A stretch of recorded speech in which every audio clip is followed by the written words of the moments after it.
Hello, my name is Hugh Knight and I'm the Fechtmeister of Die Schlachtschule.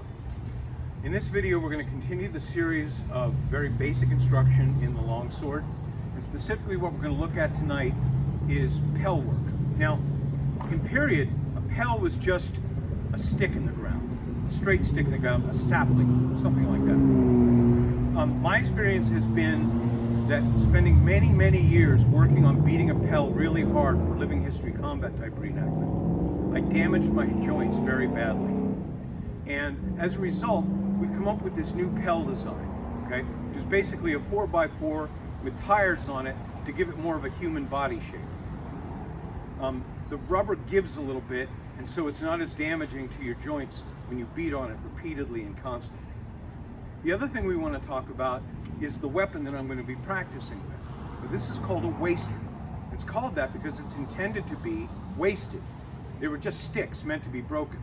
Now, I have not seen any evidence to suggest that they made fine, hand-carved, sword-shaped objects like this in period. My guess is that in period they just used sticks.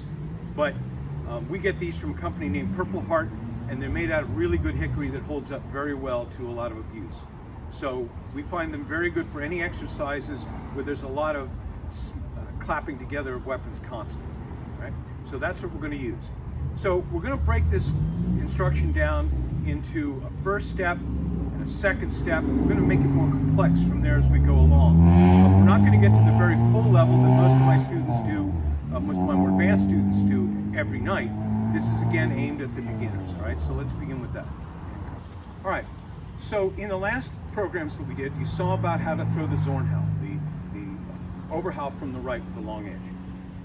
That's the first thing we're going to practice on the Pell. Now, we don't engage in the pernicious practice of test cutting in this group because it's stupid, it's inauthentic, and it destroys your technique. Everything it teaches you about swordsmanship is dead wrong, and so we don't do it. But when they criticize us for not doing it, everything they say is wrong, but one of their arguments has a slight hint of validity to it. And that is that if you don't practice test cutting, you may get sloppy about the angle with which your sword hits the Pell, the target, which in this case is the Pell. And although this is not inherently true, the way it's inherently true that practicing test cutting will ruin your form, it is inherently, or it is at least possibly true. And so when you're working on the Pell, you have to be very careful to make sure that you're cutting on correct angles and with the correct alignment of your weapon to the target. That's why Pell work, although it looks solo, is actually best done in a pair with a partner watching what you do and checking to make sure it's done correctly, all right? So the very first one we're going to do is the Zornhau work. We start in Vom Tag, all right? We've gone over this several times how it works. And all we're going to practice doing is cutting with a step. Now, just like in the other videos I talked about, I'm leading with my point. I'm cutting with a push-pull of my hands, not a swing of my arms. My right hand is driving forward, my left hand is pulling back, and my pommel ends up on the left side of my chest. So that's the first thing we do. Just with a passing step, practice cutting. All right, once you have learned to do the Zornhau correctly, the next thing I want people to learn is how to cut from side to side. Remember in the cutting drill that we did in the last video, we showed how to cut from cut to cut to cut in a continuous motion.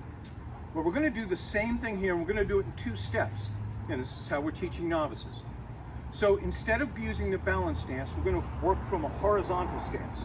So your feet about shoulders width apart, and you start at just the right distance to hit the Pell. Now, you start in Vom Tag, even though you're not in Die Waag, but the sword is in the same position.